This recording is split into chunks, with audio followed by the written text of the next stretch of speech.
All right, we're back. I'm glad you're joining me again. Glad to have you here, because if I can't have you in the classroom, I'll take you here, right? Except you get CuzonLisa here. Well, CuzonLisa might be more interesting. You never know. Anyway, today we'll be talking about frame of reference, right? Now, your frame of reference is what affects your perception, how you see shit, right? I mean, see stuff, right? And so it's kind of like a pair of glasses that have certain shapes cut out and whatnot, allow you to see different things, you know, and what you see changes how you perceive it, right? Now I'm looking a little bit cooler than usual. Yeah, I like that perception of myself. Like, now this one, I look like a complete nerd, like I'm a big old glasses wearer, you know. Yeah, it's a funny one, right? And you know, sometimes I just like to be perceived as myself. Yeah, myself.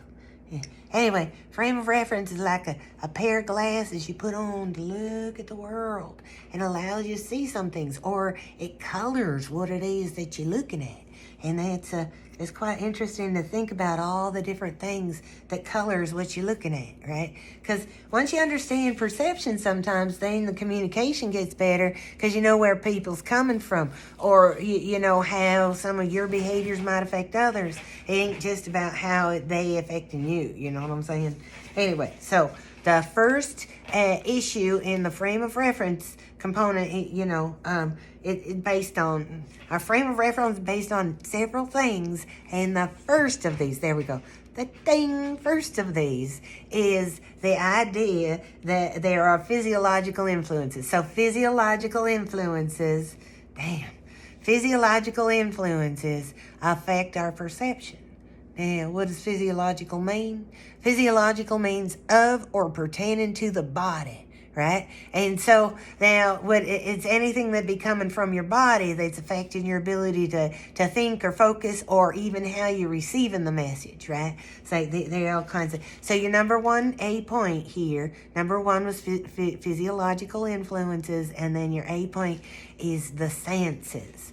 Right? Now, the senses have to do with differences in how we experience sound and light and touch and colors and all that. I once knew a person who could not jump into a pool. Now, she was high-functioning Asperger's, but she could not jump into a pool because the touch of the water, that shock of the water, was just so great. She could not get in the pool. You might be more familiar with arguments over where to set the temperature in the house or in the bedroom, or whether or not to sleep with the window open or closed. Them arguments are really based on physiological kinds of issues, right? Yeah. My argument with my mom was always on whether or not the radio in the car were too loud, and it were always too loud. That's the truth. Anyway, so your first of them physiological influences is the senses. Now, the second one of these is what we call age. And age is going to have two subpoints, because age can affect, like, things in terms of, like, developmentally, and then age can affect things in terms of, like, experience. Like, the longer you live, you get more experience in something, and then things change perceptually for you.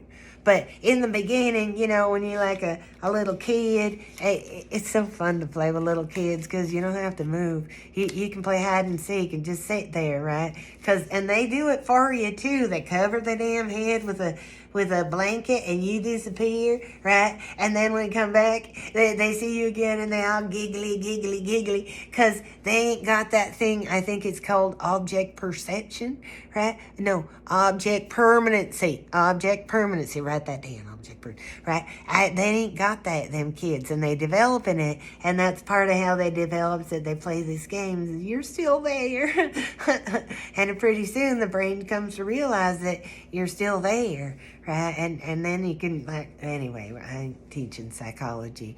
It's just fun to play them games, because the brain itself is still developing. You do other things, like I got the thumb thing comes, I got it. Somehow the thumb thing comes off. There we go. The thumb comes off. Ooh, yeah, I did that right on video today. I'm so proud of myself. Anyway, and then you can like fill up a cup and a saucer of water with the same amount of water, and a kid will think the one that's in the glass is a glass of water and a saucer of water. The kid will think the one that is in the glass is taller, just because the ability to convert liquid is also something that happens over time. And then when they get it, they start being sassy, I think. Anyway, the second point, so that was like, developmental age. And then you've got just the stuff that happens the longer you live. The longer you live, the more you see. The more you see there are so many different shades of gray in between that black and that white that you might have thought existed when you was a kid.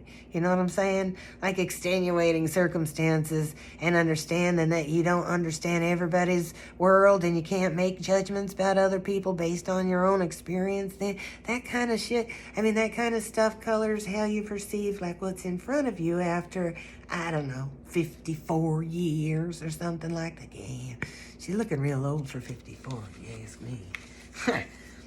All right, well, we ain't talking about that. We're talking about your C point here in the notes, and that is your health, right? We'll put it up here. Health, right? Your health can totally affect your perceptions. Like if you is chronically in pain and your whole moment of living is painful, shit, you're not going to be nice to people over time. You slip because you got all that pain. You know what I'm saying?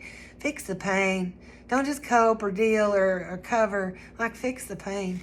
I have had at least 3 students who are men take my class in their 30s because they're 30 years old and they realized, well, they had back pain, and they was using that back pain, or they developed some habits that were communication habits that weren't very good for relationships, right? So once they actually dealt with the back pain and they had that surgery, then they realized they had to come back and get some new patterns or skills, like some of you might be doing here right now. It's okay to change if you find you're doing something that ain't the kind of thing that you need it to be. You know what I'm saying? How did I get there? Oh, yeah, health-wise, you can totally change. I'm a big example of that. We don't have to go there, but we know I'm a big example of that. All right. So just think, if you just got a migraine, right? Your head hurts or you stubbed your toe, man, that pain is just so present. It is hard to focus on the message. That might even be why you're watching this video, because you had some pain that kept you out of class. I hope not. And if it's true, then I hope you're feeling better. That's what I'm saying. All right, so your health. Your health can totally affect how you perceive the world. D point is the fatigue. Write that there. Fatigue, right? Now, fatigue is just being so extremely tired that you're like, you got the clicks almost. That's what I call them. Like, if you get into the car and you got the clicks, get out of the car, right? Go take a fucking nap. 20 minutes will fix the clicks. Right, but the clicks are dangerous because all you have to do is leave your eyes closed just a little bit longer. And you just, so beautiful to be asleep, ain't it? And then you're in a car, and that's fucked up. I apologize if I have offended anyone with them words, but that situation is just the wrong place to be. You don't want to be fatigued in front of a wheel. So take care of that, would you please? Would you please? All right. All right, that's all I'm going to say about fatigue. Now we got hunger. Got to talk about hunger. Hunger and hanger, they do seem to go together, right? Because if you're hungry, like really hungry, it's difficult to focus on the conversation in front of you. That's why they started them their like kids breakfasts and lunch programs, right? And I think they're important for kids. Kids need to eat. They need their food and their carbohydrates to get them growing and get that brain going and everything. I personally don't eat quite as much as I used to, which makes me thinner than I used to be as well. But I will admit, hunger becomes an issue. Now, if you've got some hunger in your diet and it's like growling inside there, you can drink a glass of water and it does help for another like 20, 30 minutes. Or you can eat like a pack of raw almonds or something, and that'll help for like an hour or two, get your body like, and without damaging your like whatever, your attempt to fast. I suppose that's what that is, right? But true hunger, when you ain't got enough food and you ain't knowing where it's going to come from next, that becomes a worry that affects your perception of everything. And you can't trust so much if you can't trust that you're going to have a meal when you get home or at any time during the day. And that, I think, is really where the hunger comes in. If you're hungry, get something to eat. There's a treat box in the back. You see that in the back there? There's a treat. Yeah, you guys have been there. Oh, you guys ain't in class right now. Sorry about that. All right. Anyway, so there's hunger. And then your F point is biological cycles. Because, yeah, we got to talk about biological cycles because they are of or pertaining to the body, right? And, I was playing a game of Hygge the other night with my friend Joseph. And he got a question. He's like, what does the member of the opposite sex have that your sex doesn't have? What is one advantage and what is one disadvantage? And I forget the advantage. Yeah, but the disadvantage that he mentioned for women having is that period. And yeah, we can talk about it. It's true. Like, that biological cycle both affects our perceptions of the world and how we take information in, and it affects how we put our information out. Like sometimes, and a lot of it comes from something happening to the body. Like, you ain't getting enough, if you're a girl in that time period of your life, you ain't getting enough iron. Right? Iron. Yeah, you ain't getting enough iron in your diet. And so, well, you probably is, but you're losing some. That's all I'm going to say about that. But that right there, that lack of iron can make you very irritable, make you sluggish, and you maybe need to sleep more. You know what I'm saying? So you got to take care of that. If you know that's what's going on, you got to take care of it. Give yourself a little more protein, right? And if you ain't into red meat so big, get them there nuts, right? They're in the back of the class again. All right, now another biological cycle, because I ain't gonna, and I want to say men have biological cycles. They do. They just on a longer cycle than women are, so they ain't so recognizable. But man goes through kind of monthly waves of things too. Don't you forget that. No. Alrighty, so like the other thing is morning people and evening people.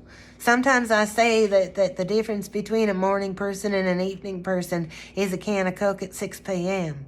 You know what I'm saying? If you're drinking a can of Coke at 6 p.m., you're an evening person. You're going to be awake. It's hard to fall asleep on Coke. Now, I know somebody out there is going to say, I can. Well, generally speaking, they say that you should quit your coffee about 7 hours before you want to be able to sleep. 7 hours. Yeah, just in case you didn't understand my accent. Yeah. All right, so, well, that concludes the physiological portion of this lecture. And when we comes back, we're going to be talking about expectation and self-fulfilling prophecies. That's fun. I'll talk to you in a bit.